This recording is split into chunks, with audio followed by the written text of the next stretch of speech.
Hi, welcome back to Devotions from History.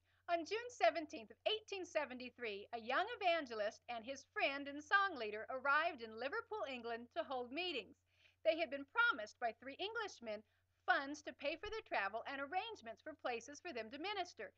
So they pulled their money together and bought tickets for the steamship over to England. But when they got there, they found that two of the three men who had promised them funds and meetings had died, and the third one had forgotten about his promise. So they found themselves in a strange country with no meetings, no funds, and no way back home, 3,000 miles away. So the evangelist, Dwight Lyman Moody, turned to his song leader, Ira Sankey, and said, "Well, God has closed this door. If he opens another, we'll go in. And if not, we return to America." So they found themselves a YMCA to stay in that night. And that got Moody thinking about a man that he had briefly had contact with up in York who worked with the YMCA.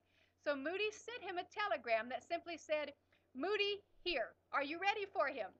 Well, the man in York was quite shocked to receive the telegram, but he wired back, "Fix a date and come to York." So Moody wired back, "We'll be there 10 o'clock." So that night Moody and Sankey arrived in York to find a very shocked and unprepared man. They sat down and made plans that the next day they would pass out some flyers for meetings and began preaching on the day after that, if they could find a church to preach in.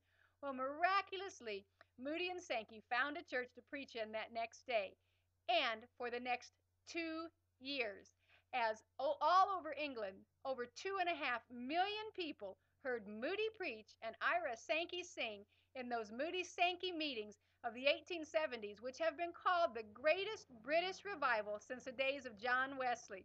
Matter of fact, one of the times that I was over in England, I was able to pick up this first edition Ira Sankey songbook from those Moody Crusades. It's one of my great treasures.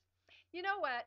Sometimes God closes a door and we wonder what on earth he's doing, and we find ourselves trying to figure out what is God's will. I need to know, and I need to know now.